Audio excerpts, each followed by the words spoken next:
किसान भाइयों, आज मैं गुजरात के सौराष्ट्र में आया हूँ। सौराष्ट्र के गोंडल तालुका में आया हूँ, राजकोट ज़िला गोंडल में। हमारे साथ जो महोदय हैं, इनका परिचय देते हुए मुझे खुशी भी हो रही है और मुझे गौरव भी हो रहा है।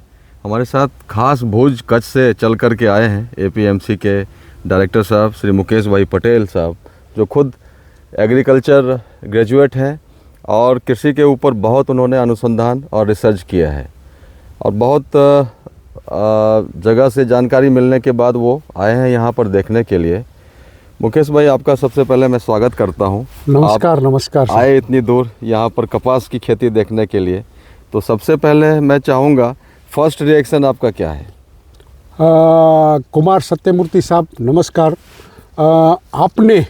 मैंने जो आपका कांटेक्ट किया और आपने मुझको जो कपास के फील्ड गुजरात में लगे हुए, खास कर सौराष्ट्र में, तो ये सौराष्ट्र में जो कपास मैंने दूसरी हालत देखी, तो खेडूतों की हालत ये साल जो बहुत कपरी विकट परिस्थिति हो गई बारिश की, तो इसकी वजह से कपास पूरे ख़त्म हो गए। मगर आपने मुझको बहुत खुशहाल कर दिया कि जो मैक्सचिन कंपनी के जो आपने ये वैरायटी लगवाई है और सारे खेतों को बताया है, एक भी खेत मुझको ऐसा नहीं लगा कि उसको कुछ वेदर की कंडीशन अफेक्ट की हो।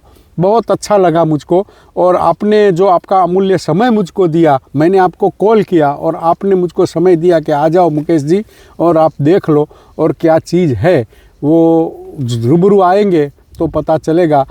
खूब मज़ा आया आपके साथ। बहुत धन्यवाद आपका। ये बड़प्पन है मुकेश भाई, आप आए, आप व्यस्त जीवन है आपका, मैं जानता हूँ, बहुत बड़ा काम है आपका, फिर भी आपने 2 दिन का समय निकाला है। एक आप चूँकि कृषि स्नातक हैं, तो आपको कैरेक्टर के बारे में, इस वैरायटी में क्या क्या खासियत है, उस चीज़ को आपने बहुत पारखी नज़र से ऑब्जर्व किया है, क्योंकि कुछ तो है बीज में ऐसा जो दूसरे से भीड़ से अलग करता है। तो क्या क्या इसमें ऑब्जर्व किया आपने? हाँ, तो आपने जो मुझको मैक्सजिन कंपनी के जो बीज कपास लगाए थे, वहाँ फील्ड का विज़िट करवाया। मैंने दूसरे कपास को भी देखा, दूसरी कंपनियों का भी मैंने विज़िट किया जो लगाया था। तो हमारा जो मैंने देखा, एक तो खास उसका जो एक बॉडी स्ट्रक्चर है, प्रॉपर बॉडी स्ट्रक्चर जिसको बोलते हैं कि नीचे की, हमारे गुजराती में सत्यमूर्ति साहब बोलते हैं कद और काठी। बिल्कुल, वो कद और काठी जो देखते हैं वो बरावदार है। अंग्रेजी में कैनोपी बोलते हैं। कैनोपी बोलते हैं, बस राइट। वो जो कैनोपी दिखने में है ना, वो एक्सलेंट, बढ़िया एक्सलेंट कैनोपी है क्रॉप की। और दूसरी मैंने देखा कि उसका जो ब्रांच निकलती है और ब्रांच में से जो पूरा निकलता है, एक सीरीज की तरह लगता है। हाँ, वो एकदम सीरीज की तरह वो बैठा हुआ है फाल उसका, कपास का। और दूसरा एक देखा कि इसमें कपास में ज़्यादातर वाइट फ्लाई और थ्रिप्स, ये सकिंग पेस्ट है, बहुत ज़्यादा, वो बहुत नुकसान भी करती है और जाती भी नहीं है। बिल्कुल, खेडूत तरह तरह की पेस्टिसाइड डालते हैं मगर वो मानती नहीं है और जाती नहीं है। सबसे बड़ा शत्रु, हाँ, सबसे बड़ा कपास का जो शत्रु है सकिंग पेस्ट। वो सकिंग पेस्ट बहुत कम दिखने को मिली है। बिल्कुल। और उसका जो है स्ट्रक्चर मैंने आज की तारीख में देखा, आज 28 तारीख है, 28 नवंबर, तो भी जो उसका पत्ती है एकदम खुला हुआ पत्ती है और सकिंग पेस्ट का बहुत अटैक कम देखने को मिला है। और गुलाबी सुंडी के बारे में थोड़ा बताएं। बस ये पॉइंट भी आपका अच्छा है कि भाई ये जो दिवाली के बाद जो भी फल लगता है कपास के अंदर, उसमें गुलाबी ईयल का अटैक रहता है। मगर आपकी जो मैक्सचिन कंपनी की वैरायटी है, मैंने तो बहुत सारे आपके फील्ड घूमे, ये 2 दिन से घूम रहा हूँ, तो मैंने देखा एक भी उसका जिंडवा में गुलाबी ईयल का टच का नहीं दिखाई दिया। वो भी आपने एक कमाल कर दिया है कि जो बहुत बड़ा शत्रु था खेडूत का, सही बात, उसको भी आपने मात करके दिखाया है। वो मैं ये फील्ड में देख रहा हूँ। और सबसे बड़ी चीज़ जो गुलाबी ईयल का एक भी टच का नहीं है, कहीं भी नहीं देखा, तो बहुत बढ़िया आपका। मैं बताना चाहूँगा, चूँकि मैं 11 राज्यों में घूमता हूँ भारत के, हरियाणा पंजाब के बहुत सारे किसान हैं, राजस्थान के भी किसान हैं जिन्होंने कपास की खेती छोड़ दी गुलाबी ईयड़ के वजह से। बराबर है।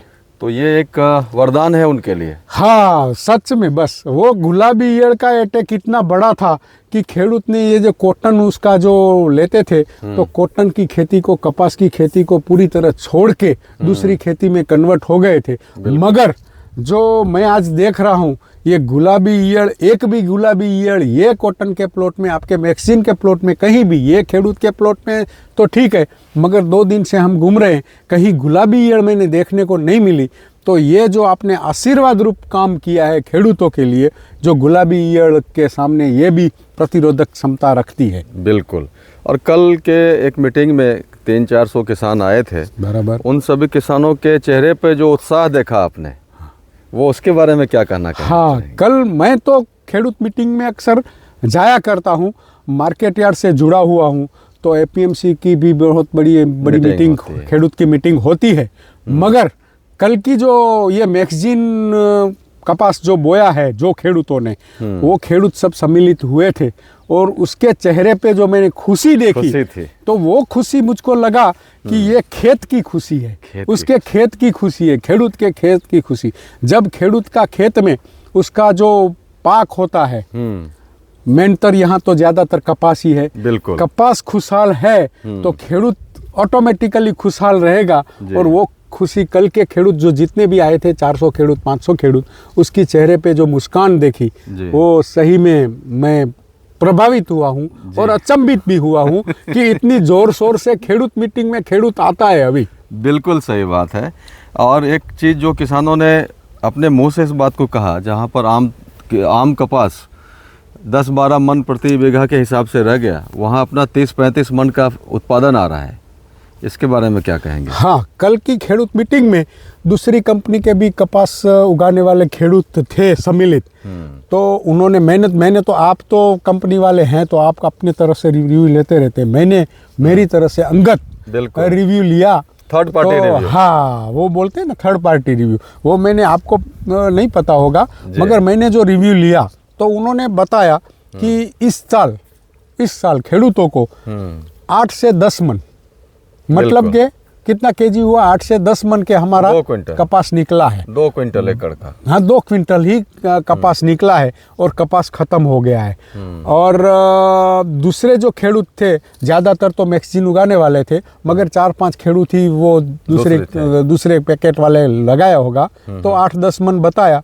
और जो मैगजीन वाला जो खेडूत था, उसका रिव्यू मैंने लिया और कंपनी वालों ने भी लिया, तो लगभग 30 मन के ऊपर, 30-35-40 मन के एवरेज उन्होंने बोला कि हमारा इतना कपास आ गया है। और अगर इस बार इतनी बारिश और मौसम प्रतिकूल नहीं होता तो इससे डबल उत्पादन मिलता। हाँ, लगभग जाता 50 के आप ही जाता, 50-60 मन, 70 मन तक। ये कपास का जो मैंने कैनोपी देख रहा हूँ, वो बोल रहा हूँ कि जो ये विपरीत संजोग नहीं होता, ज़्यादा बारिश नहीं होती, तो ये कपास का जो कैनोपी का स्ट्रक्चर दिख रहा है, तो इसके हिसाब से मैं तो बोल सकता हूँ और खेडूतों को भी कॉन्फिडेंटली बोल सकता हूँ कि आप ये कपास में 60 से 70 मन आराम से ये कपास ले सकते हो। सबसे बड़ी बात कि 4 बार इसका फ्लावर ड्रॉपिंग हो गया बारिश में।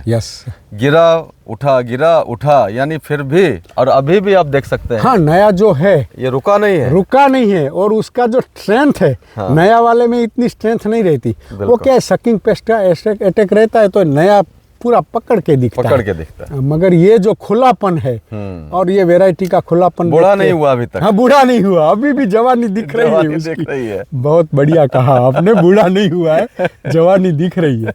अभी भी ऐसा लगता है कि पहला फल है। हाँ, यस, मैंने तो ऊपर का जो उसका नया फल जो आया है, वो देख के मैंने खेडूत को बताया कि अभी तू और ट्रीटमेंट कर दे इसमें, तो तेरा फल जितना निकाला है उतना निकल जाएगा। और चूंकि आपको बहुत अच्छा एग्रोनॉमी प्रैक्टिसेस के बारे में जानकारी है, आपने किसान को भी बहुत सलाह दिया, सुझाव दिया, खास करके आपने जो फास्फोरिक एसिड और मैग्नीशियम सल्फेट अभी के टाइम में जो नया फल लगा है, तो उसमें मैं खेडूतों को कहना चाहता हूँ कि आपका इतना अच्छा कपास है और उसका जो नया फूट भी है वो भी जोरदार है, तो आप फास्फोरिक एसिड चलाओ और मैग्नीशियम सल्फेट वो भी चलाओ।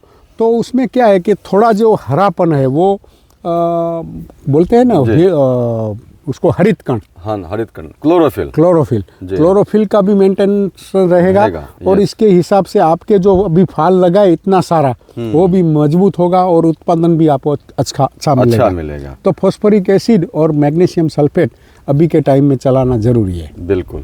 तो एक चीज़ हम बोल सकते हैं इसमें, चूँकि जीवात का, कीड़े का ज़्यादा चिंता नहीं है, इसका खाद का, हाँ खाद का वो मेंटेन रखेंगे, उसको जो खुराक चाहिए अभी वो खेडूत देगा तो कपास भी खुशहाल रहेगा और खेडूत भी खुशहाल रहेगा। बहुत अच्छे आपके इस विचार के साथ आपको मैं एक बार फिर से मैगजीन के तरफ से धन्यवाद करता हूँ, आभार करता हूँ। आप हम सब के आमंत्रण को मान दे करके इतनी दूर आप आए अपना व्यस्त समय से निकाल करके, तो आपका एक बार फिर से धन्यवाद। नमस्कार। धन्यवाद।